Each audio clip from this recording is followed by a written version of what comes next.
Now said Gregor, well aware that he was the only one who had kept his composer. अब Gregor एक अकेला ऐसा था जिसने अपना अभी तक कंपोजर खोया नहीं था। वही शांत था पूरे टाइम और वही अपना कंपोजर बना के रखे हुए था। बाकी सब लोग अपना आपा खो चुके थे। तो ग्रेगोर ने बोला नाउ। अब यहाँ से ग्रेगोर का एक लंबा डायलॉग शुरू होता है, तो उस डायलॉग को हम धीरे धीरे पढ़ेंगे और देखेंगे कि ग्रेगोर ने क्या बोला उस डायलॉग में। I will get dressed right away, pack up the collection of samples and set of. मैं अभी ड्रेस करता हूँ, अभी मैं कपड़े चेंज करता हूँ अपने, और अपने वर्क ड्रेस में अभी मैं चेंज करके आता हूँ। Pack up the collection of samples, samples के कलेक्शन को मैं पैक करूँगा अभी, एंड सेट ऑफ, और यहाँ से निकल चलते हैं, और यहाँ से निकल जाएंगे, चलेंगे यहाँ से। You will allow me to set out on my way, will you not. और तुम मुझे बाहर जाने दोगे ना। सेट आउट मीन्स रास्ता पकड़ना या किसी मंजिल पर जाने के लिए किसी पाथ पर चलना स्टार्ट करना। तो क्या तुम मुझे जाने दोगे ना मेरे रास्ते पर, विल यू नॉट, क्या तुम मुझे नहीं जाने दोगे। You see mister manager, I am not pig headed and I am happy to work. और मिस्टर मैनेजर आप देखो, मैं पिग हेडेड नहीं हूँ एंड मैं काम करने के लिए बहुत ज़्यादा खुश हूँ। I am happy to go to work again. और पिग हेडेड क्या होता है? पिग हेडेड होता है ऑब्स्टिनेट, मतलब ज़िद्दी एक तरह से। देखो पिग हेडेड हम वहाँ यूज़ कर सकते हैं जहाँ पर कोई स्टूपिड ज़िद कर रहा हो, किसी तरह की ऐसी ज़िद कर रहा हो जिससे उस लगे कि वो पर्सन एक स्टूपिड पर्सन है। So we can use the phrase और you can say idiom pig headed at that place. Travelling is exhausting but I couldn't live without it. हाँ, मैंने माना ट्रैवलिंग एग्जॉस्टिंग होती है, बहुत ज़्यादा एनर्जी लगती है ट्रैवल करने में, बट दूसरी चीज़ क्या है? I couldn't live without it, मैं ट्रैवल करे बिना रह भी नहीं सकता। So in a way travel is very important to him also.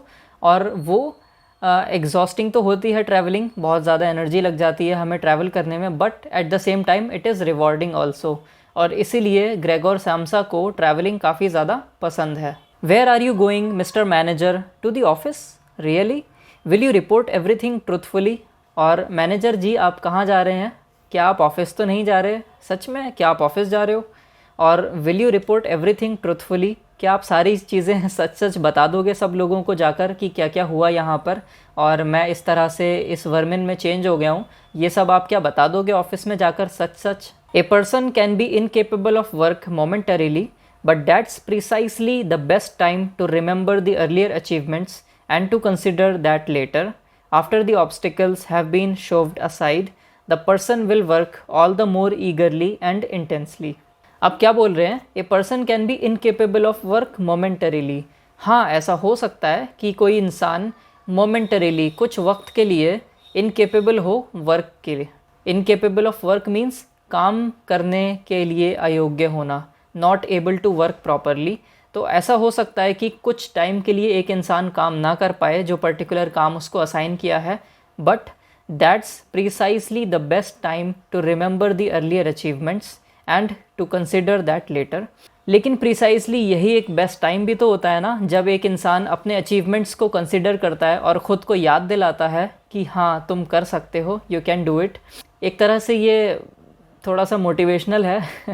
So earlier achievements को जब हम कब याद करते हैं? जब हमें पता होता है कि हम अभी काम नहीं कर पा रहे हैं, but we know that we have it in us and we did that thing in the past also. हमने पास्ट में वो काम कर रखा है। So in a way we are reminding ourselves that we are capable of doing that work and to consider that later. The person will work all the more eagerly and intensely. और देखा जाए तो एक इंसान बहुत ज़्यादा ईगरली और intensely काम कर सकता है अगर वो अपने पास्ट अचीवमेंट्स को देखे। ठीक है, after the obstacles have been shoved aside. और ये एक्स्ट्रा इन्फो है बीच में, 2 कॉमास के बीच में, कि जब ये हमारी ऑब्स्टिकल्स साइड में हट जाएं, जब ऑब्स्टिकल्स को हम हटा कर रख दें, उसके बाद हम अच्छे से और ज़्यादा ईगरली और ज़्यादा इंटेंसली काम कर सकते हैं, with more eagerness and with more intensity. I am really so indebted to mister chief, you know that perfectly well. और इंडेटेड होता है किसी के कर्ज के नीचे दबा होना, right? To be in debt to someone. So debt basically is some money or something you took from someone and you are not in a state to return it, or until you return it there is a debt on you. So बोल रहा है I am really so indebted to mister chief, you know that perfectly well. और मैं mister chief के कर्ज के नीचे दबा हुआ हूँ, and you know that perfectly well, ये तुम्हें बहुत अच्छे से पता है। On the other hand I am concerned about my parents and my sister. और दूसरी तरफ मैं अपने पेरेंट्स को लेकर भी चिंतित हूँ और अपनी सिस्टर को लेकर भी चिंतित हूँ। Concerned means worried about. I am in a fix but I will work myself out of it again. अब मैं एक फिक्स में हूँ। In a fix means in some state where you are not able to decide what to do next, whether to go right, whether to go left, where to go. So you are confused and very, I would say, frozen, that you are not able to take action. So you can say that you are in a fix and you do not know which direction to go. But क्या बोल रहा है, but I work myself out of it again. लेकिन मैं इस problem को पीछे छोड़कर मैं इस प्रॉब्लम से छुटकारा पा लूँगा, and I will be on my way to be well again. ठीक है, मैं पहले जैसा हो जाऊँगा, I will be well again, but give me some time. Don't make things more difficult for me than they already are. मेरे लिए चीज़ें और भी ज़्यादा मुश्किल मत बनाओ, ऑलरेडी बहुत ज़्यादा डिफ़िकल्ट हैं मेरे लिए चीज़ें, so please do not make it more difficult. Speak up on my behalf in the office. और मेरे बिहाफ पर, मेरे बदले में तुम ऑफिस में ये बात बोल देना that I will be coming to work very soon. और मैं कहीं नहीं गया हूँ, मैंने छुट्टी नहीं की है, but I will be coming to work and you have to convey my message into the office. People don't like travelling salesman, I know that.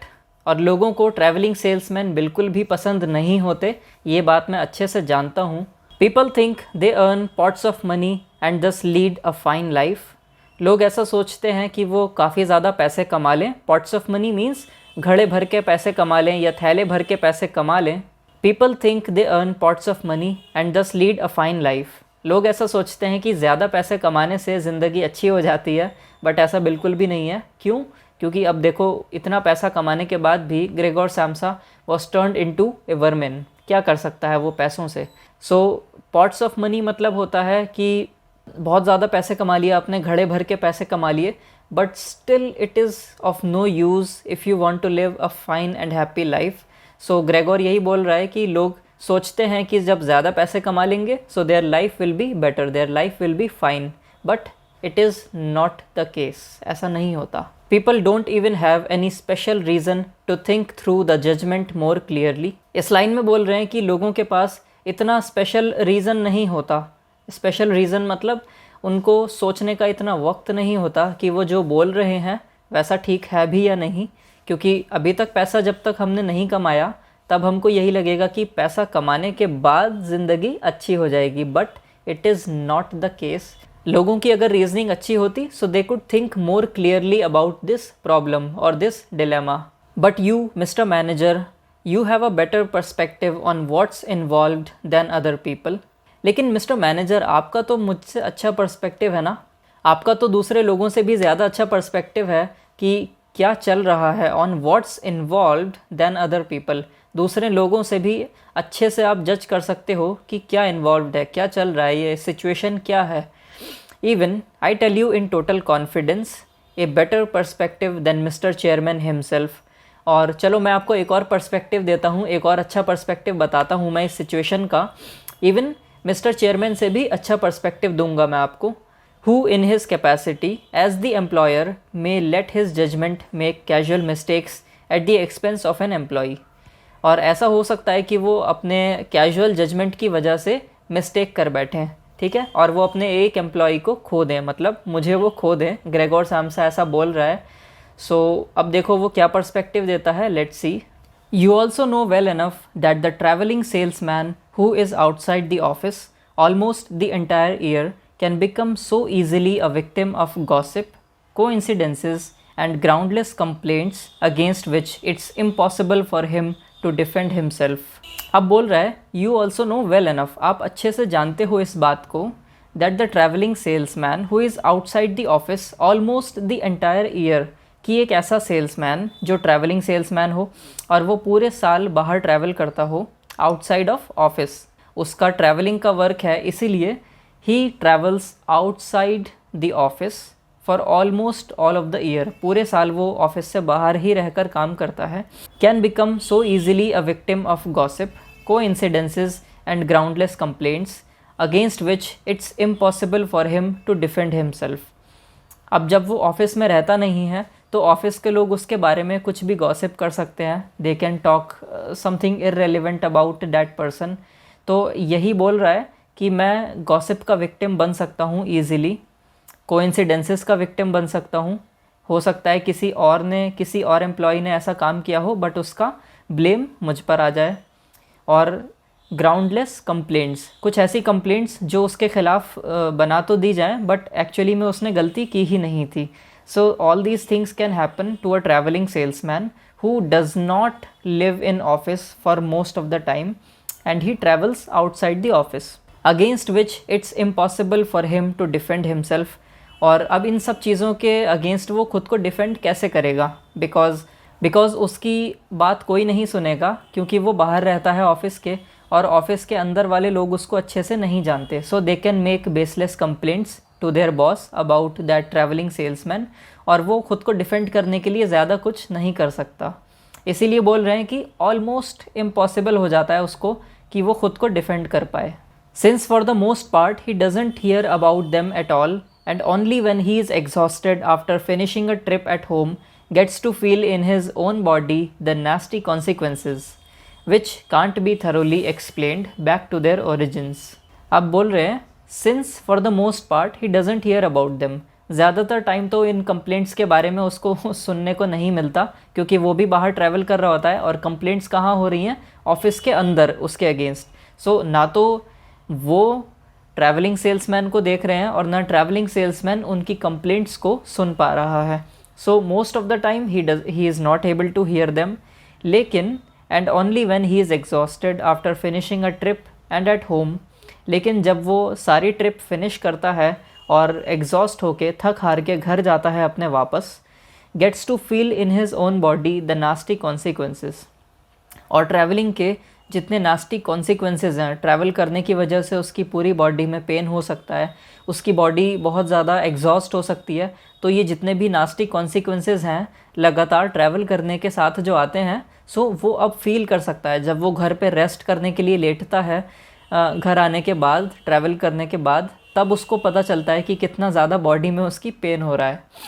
Which can't be thoroughly explored back to their origins, मैंने शायद explained बोल दिया था but this is explored. तो ये thoroughly explore नहीं किए जा सकते उनके ओरिजिन्स तक, मतलब ये दर्द क्यों हो रहा है आपको एग्जैक्टली आप नहीं बता सकते, बिकॉज ट्रैवलिंग से किसी को दर्द होगा ये कंसीवेबल नहीं है, लोग ऐसा नहीं सोचते, but travelling actually causes some bad consequences in the body. देखो, अगर आप ज़रूरत से ज़्यादा ट्रैवल करते हो तो फर्स्ट थिंग तो ये होगी कि you are not able to get proper sleep, आपको अच्छे से रेस्ट नहीं मिलेगा, आप खाना पीना बाहर का खाओगे, you will not eat healthy food, तो इसकी वजह से बॉडी पर काफ़ी ज़्यादा नेगेटिव इफ़ेक्ट्स आ सकते हैं। तो यही ग्रेगोर सैम्सा बताने की कोशिश कर रहा है इस पूरे डायलॉग में। Mister manager, don't leave without speaking a word telling me that you'll at least कंसीड that I am a little in the right. अब यहाँ इस लाइन तक उसका डायलॉग एंड हो जाता है। जो ये 2 लाइंस बोल रहा है लास्ट में, तो ये 2 लाइंस बड़ी इंपॉर्टेंट हैं। क्या हैं ये 2 लाइंस? मिस्टर मैनेजर से बोलता है, don't leave without speaking a word telling me that you will at least कंसीड that I am a little in the right. और मुझे ये बिना बताए बिल्कुल भी मत जाना कि तुम वहाँ जाकर ये बोलोगे, ये कंसीड करोगे, ये स्वीकार करोगे कि मैं सही हूँ अपनी जगह, मैंने जो छुट्टी की है आज की, that I am right in my place. मैंने जानबूझकर छुट्टी नहीं की, मैंने मज़े करने के लिए छुट्टी नहीं की, but it was my helplessness, मेरी मजबूरी थी कि मैंने छुट्टी की है। हाँ देखो, कंसीड होता है, concede is to accept something after first denying it. पहले हो सकता है आपने उस चीज़ को मना कर दिया हो कि नहीं ऐसा नहीं होगा, बट अब क्या हुआ है कि आपको फाइनली कुछ फैक्ट्स पता चले, उन फैक्ट्स के बाद आपने उस चीज़ को दोबारा से सोचा, and then now you accept this thing कि हाँ अब ये चीज़ मैं एक्सेप्ट करता हूँ जो चीज़ पहले मैं रिजेक्ट कर रहा था।